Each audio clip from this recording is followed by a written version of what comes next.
Nabi Shallallahu Alaihi Wasallam diperintah oleh Allah untuk tegas memegang prinsip bahwa masjid dirar tidak boleh ditempati sholat. Nabi sendiri dilarang langsung oleh Allah, la takum fihi abada, kamu jangan sampai pernah sholat di dalamnya selama-lamanya. Sungguh masjid yang didirikan atas dasar takwa sejak hari pertama adalah lebih pantas engkau melaksanakan sholat di dalamnya. La masjidul ussisa 'ala taqwa min awwali yaumin ahaqqu an taquma fihi. Sementara fihi rijalun yuhibbuna an yatatahharu, di dalamnya terdiri dari kelompok sahabat-sahabat Ansor yang mereka rajin selalu menjaga kesucian tubuhnya, kesucian dirinya. Allah senang banget pada orang yang suka menjaga kesuciannya. Banyak anjuran di beberapa hadis, di beberapa referensi agar kita selalu menjaga kesucian. Wong pun ya apa nih, selalu jaga kesucian, dijaga karo Gusti Allah. Suatu saat Nabi Musa pernah diilingno karo Gusti Allah, Musa, yen kowe tanpa musibah, tanpa bala, sementara engkau tidak sedang dalam keadaan suci, jangan salahkan siapa-siapa kecuali salahkan dirimu sendiri. Kenapa kau tidak punya wudu? Artinya apa? Hal-hal yang tidak disenangi acap kali terjadi dan hanya menimpa pada orang-orang yang tidak dalam keadaan punya wudu, tidak dalam keadaan suci. Itu survei membuktikan. Yang kedua, orang yang rajin bersuci itu ibadahnya berlipat nilainya. Contoh, maca Quran kalau sedang punya wudu di luar sholat per huruf nilainya 25 poin kebaikan. Namun ketika tidak sedang punya wudu hanya 10 poin. Baik mari ngentut antri nang jeding terus ambek ngenteni nganggo deres. Iki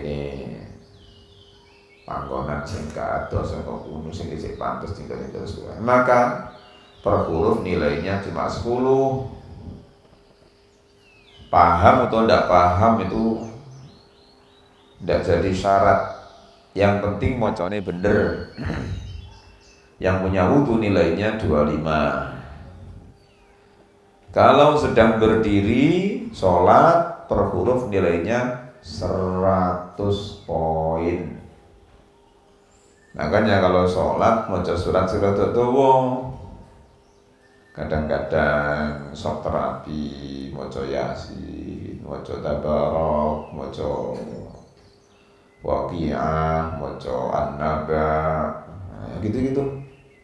Iku nek sembahyang sunat yang imami ya delok-delok situasi ini arek gak pati akeh ngene di wacana surat-surat dawa. Lumayan ngantuke iku ya rada. Apa?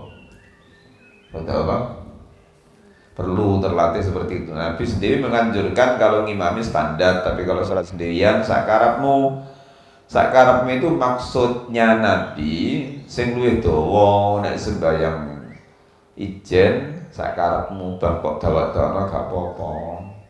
Ternyata rata-rata kita punya penafsiran yang bertolak belakang dengan penafsiran Nabi. Nek sembayang ngimami yang standar ae. Suratnya jangan ndak nemen, tapi nek sembayang jan sakarepmu iku di mana nih tambah ndak wal asri inna ataina. Ya aja ngono. Sampai hari ini alhamdulillah Buya itu kalau sholat qobliyah maghrib nek waktu ini nutut baca Yasin. Ya sampai entek Yasin wal Quran hakim Allahu akbar. Wah, kriminal lu.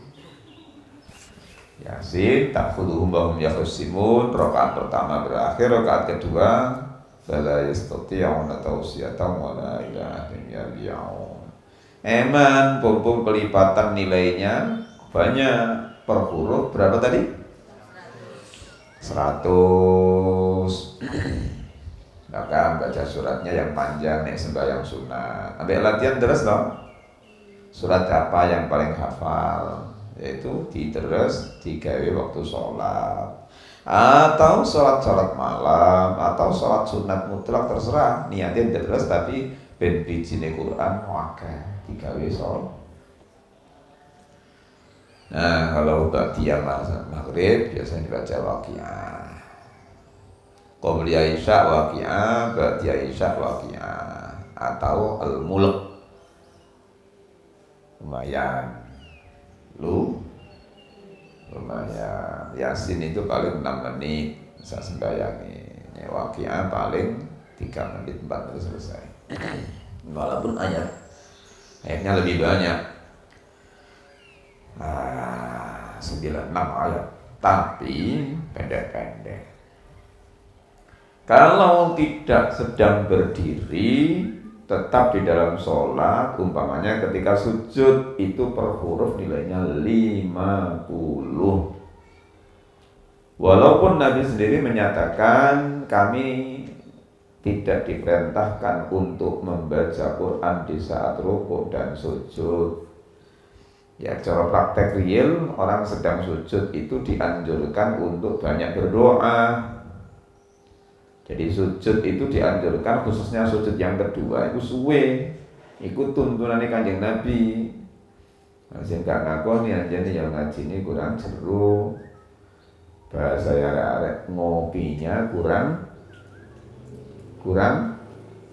jauh. Perlu rekreasi. Jadi sujud lama itu anjuran Nabi. Banyak berdoa pada sujud terakhir, karena jarak terdekat rohani kita dengan Allah ya saat itu. Lewat penghambaan yang maksimal pada saat sujud, karena kepala sebagai organ tubuh yang paling terhormat sekalipun pada saat sujud ditempatkan di posisi terendah, sama dengan rendahnya tempat kaki kita berpijak. Saat itulah kita bisa benar-benar merasakan kalau kita ini depan Allah gak ada apa-apa. Nah, karenanya mumpung dekat dengan Allah, ajukan permohonan kepada Allah, gampang ijabah. Tapi doa ketika sujud kedua ini sesudah baca tasbih yang sesuai dengan kurikulum itu.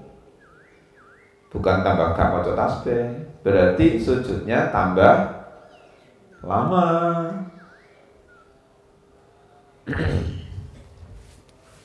Itu masyhur itu keterangan-keterangan seperti itu, makanya perlu ngaji terus supaya bertambah.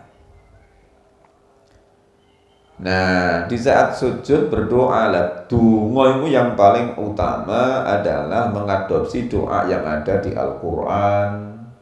Pengin anaknya soleh, Rabbi habli minas sholihin. Kepingin ini, kepingin itu, cari ayat Quran yang ada yang bisa mewakili permintaan kita, baca saat itu. Nah, itu artinya secara tidak langsung, walaupun sedang niat berdoa, tapi baca Al-Quran, tapi tidak sedang baca surat atau ayat Quran, maka tidak apa-apa. Itu per huruf nilainya 50. Mulanya sujud sing suwe, pemane pas pilek gelis lebar ya. Ayo latihan arek kafet kalau sembahyang sunat sing suwe dibangi ngobrol ngomong ganten entek lah pos bengi ana maneh arek wis jam 11 wis setengah 12 wis ngomong. Pengurus action jangan bosan-bosan untuk mengingatkan. Mulai bengi gak apa-apa betah digawe terus, turune dilu tangi kuat ora apa-apa, tapi aja ruwame ngebeki wong, ngebeki pendengaran orang mengganggu orang istirahat. Enggak santun seperti itu. apalagi di tempat yang lantai 2, lantai 3 kerumunan kan. Dan semakin dukur kan semakin bantah toh. Speaker itu laput gara dukur cek kerumunan. Negara ini soal tidak pada kerumun. Nabi mengutus beberapa orang, satu kelompok, satu tim untuk merobohkan Masjid Dirar itu, sekaligus membakarnya dan menjadikannya sebagai tempat sampah. Salah satunya yang dibuang di situ adalah bangkai-bangkai yang tentu baunya busuk.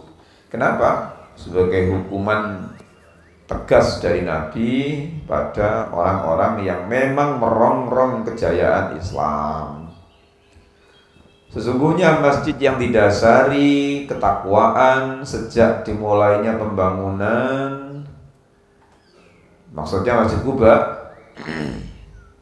itu lebih berhak untuk ditempati sholat. Nah, ini kan rangkaiannya. Muhammad, kamu jangan sholat di Masjid Dirar itu. Nah, sholatlah di Masjid Quba. Nah, ini kan masih awal tasyrik ketika kan Nabi baru saja hijrah sebelum dibangunnya Masjid Nabawi. Di dalamnya ada beberapa orang yang senang bersuci. Allah senang banget pada mereka. Nah, orang yang sedang bersuci itu dijaga oleh malaikat rahmat. Sering orang itu sedang mengalami hal-hal yang tidak diinginkan, kecopetan, kena gendam, kerampokan, kebakaran, itu pasti bahwa yang bersangkutan tidak sedang dalam keadaan suci. Penting itu suci itu. Nanti gak bayar, dilatih untuk selalu punya wudu. Batal wudu maneh, batal wudu maneh. Nek gurung kulino kait wudu batal, kait wudu ngentut. Iku mangane keluarkan terus nanti pangan bangsane sing al-jambretu wal sing jabret-jabret garaingen tutan mangan bubur garing nguyuan. Nah, paling gak betah. Jaga kesucian. Dan dengan suci itu Allah mudah memberikan fasilitas-fasilitas yang di luar nalar. Salah satunya begini. Ada hadis qudsi, "Dum 'ala thahar yusa 'alaika rizq." Berusahalah untuk ngelanggengi suci, rizkimu akan diperluas oleh Allah. Ana wong kok utangi akeh, biasane kakate gelem wudu wong iki. Di samping wudu itu loh, semua organ wudu ini nanti akan dibikin oleh Allah putih bersinar. Dan itu tanda orang ini rajin wudu. Nek apane wudune pas kate sembahyang tok. Iku ya pura. Apa pura? Wong katanya ngaji ya dhewe wudu. Wong batal-batal kok ngaji. Angel iso mlebu nang pikiran, angel mlebu nang ati. Nang kudu ngantuk, dolan sing batal-batal lah kudu ngantuk.